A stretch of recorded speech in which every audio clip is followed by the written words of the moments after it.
Welcome to Echo FM. The world is trembling. The news is vibrating. It is Thursday, June 25, 2026. Tonight, the Earth in Caracas has decided to rearrange itself. The human cost is heavy. The response is currently being categorized as a logistical pivot.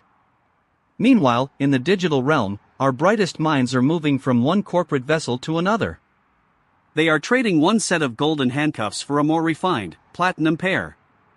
We will examine the gap between what is being claimed as innovation and what is merely a frantic reshuffling of chairs on a sinking vessel. I am Alistair.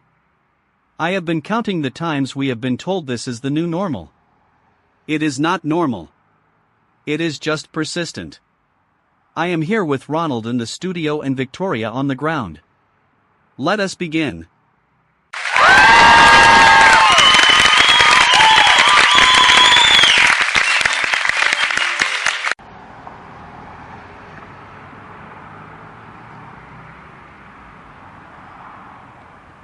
Alistair, the air here tastes like pulverized concrete.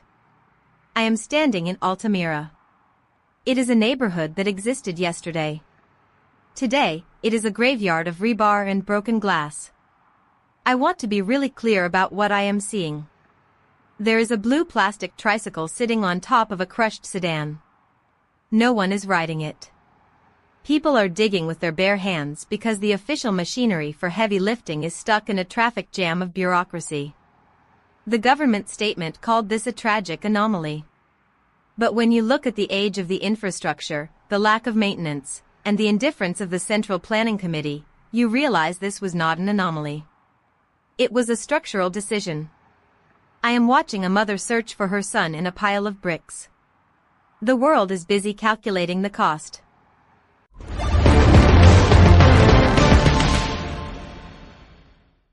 Victoria, I hear the emotion in your voice, but the incentives here are entirely predictable. You are describing a failure of public safety, but from a fiscal perspective, it is simply a case of deferred maintenance reaching its maturity date. You have a state with a limited liquidity pool and a collapsing housing stock. The investment required to retrofit those buildings was viewed as a negative ROI project 5 years ago. Now, they are paying the bill. You call it a decision. I call it a market correction. It is brutal, yes. It is also mathematically consistent with the budget allocations we have seen across the region. The reality is that these people were living in a high-risk asset class that finally defaulted. You find that cold, Victoria. But cold is just another word for honest in this economy.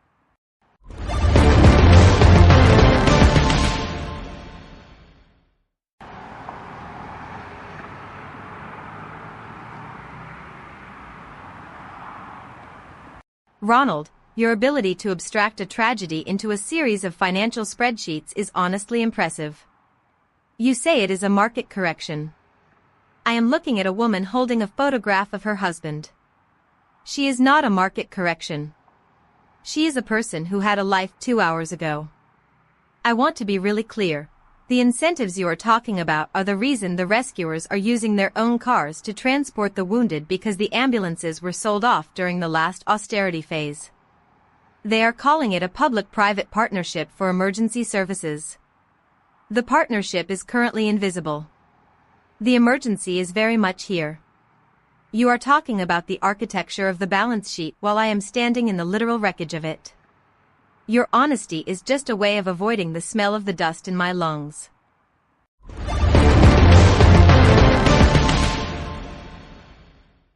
Victoria, keep your distance from the unstable sections. Ronald, your perspective is noted. Let us pivot to the Silicon Valley exodus. The newsfeed is currently vibrating with the departure of top AI researchers from Google. They are heading to Anthropic. The press release says this is a move to advance the frontiers of safe intelligence. The departure of John Jumper and Noam Shazir says something else entirely. It says that the culture of the internal laboratory has reached its saturation point. The researchers are leaving because the incentive to build something useful has been replaced by the incentive to ship something that inflates the quarterly earnings report. It is a musical chairs game played with billions of dollars. And the music is getting louder. The song is titled Innovation at Scale. It is a very loud, very empty tune.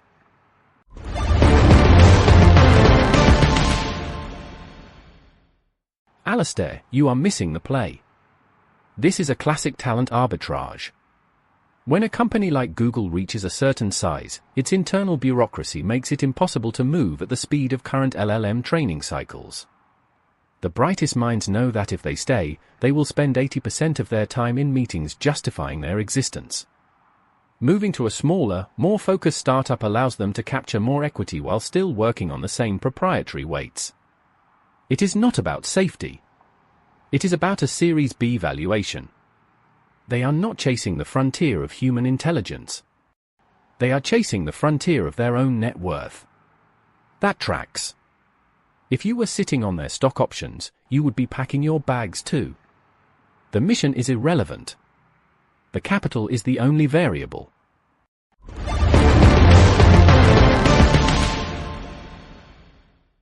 Atmospheric pressure is dropping. Caracas remains within the high-risk seismic zone. Probability of further tremors, 62%. Global heatwave anomalies continue to trend upward. The average surface temperature is exceeding historical limits. Probability of localized power grid failure, 84%. The infrastructure in high-density urban zones is showing significant signs of fatigue. Maintenance schedules are currently being overridden by emergency demand protocols. Probability of systemic collapse, 41%. Do not attempt to re-enter damaged structures. The integrity of internal load-bearing columns is compromised beyond standard safety tolerances. Stay in open, cleared areas away from high-rise facades. Monitor all emergency broadcast channels for further updates.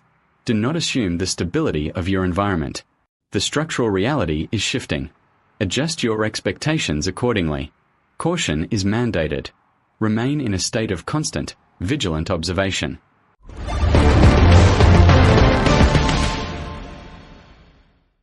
Thank you, Casper. Your precision is as chilling as the data. Let us move to the absurdity of the week. Elon Musk is officially having a bad time. He is not a trillionaire. He is merely a several hundred billionaire. The world is weeping for his bank account. Meanwhile, the FCC is considering a mandate to require identification for all prepaid burner phones. The stated purpose is to stop cybercrime. The result will be the total erosion of anonymity for the most vulnerable populations.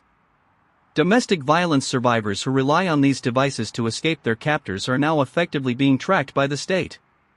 The policy is designed to catch the ghosts in the machine. It will succeed in doing that. It will also make sure the ghosts have nowhere left to hide. It is a very efficient piece of legislation.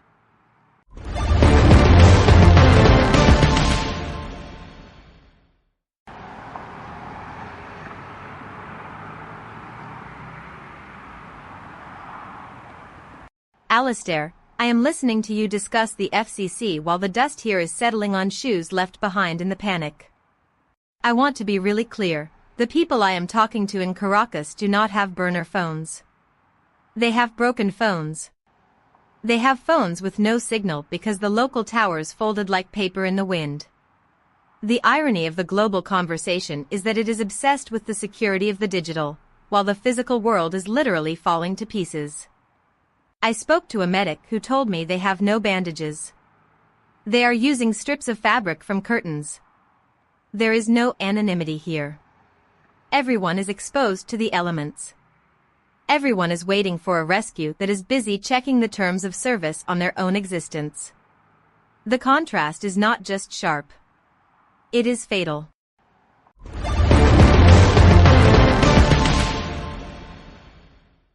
Victoria, you are making a category error.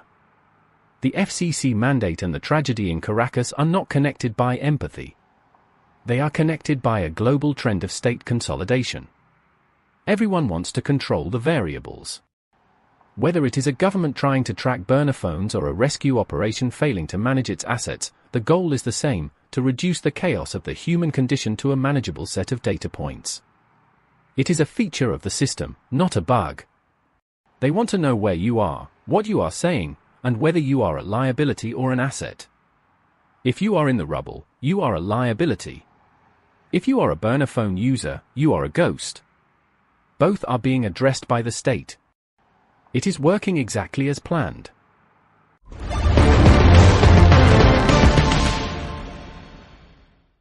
Ronald, that is a remarkably bleak assessment.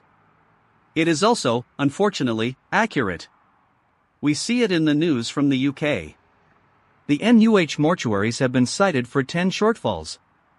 The bodies were left in conditions of advanced deterioration. The official response was to commission a report. The report will likely recommend more reports. This is the cycle of our current institutional rot. We name the problem, we file it under fire trust, and we move on to the next headline. The individuals who were left in those mortuaries had names. They had families. They had lives. They are now just a data point in a failure report that will be forgotten by tomorrow morning. The system is protecting itself from the truth of its own incompetence. And it is winning. It is winning by using the language of administrative necessity.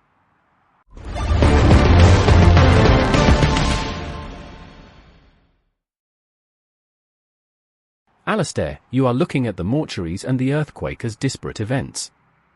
They are not. They are both evidence of a burn rate that has exceeded the available capital. When you run an institution, whether it is a hospital or a city, you have to prioritize. The decision to cut costs on morgue maintenance or structural surveys in Caracas is a survival strategy. It is not done because the people in charge are evil. It is done because they are terrified of the next audit. They are trying to keep the machine running for one more quarter. When the machine fails, they act surprised. Then they issue a press release. Then they move on to a new role in a new organization. The incentives here are not complicated. They are just lethal. Yeah. The math is never on the side of the living. I am thinking tonight about an unnamed person in Caracas. They were sitting in their living room when the first tremor hit. They had a coffee cup on the side table. They had a stack of books they intended to read next week. They had a plan for the morning. When the roof collapsed, their plans were erased. They are now a statistic in a report that will be debated by people in air-conditioned rooms 3,000 miles away. Their name does not appear in the official communiques. It does not appear in the business section of the papers. It does not appear in the logs of the tech companies that are currently reshuffling their engineers. They are simply gone. We are building a world that is obsessed with the future but entirely blind to the present. Who pays for the silence of their memory?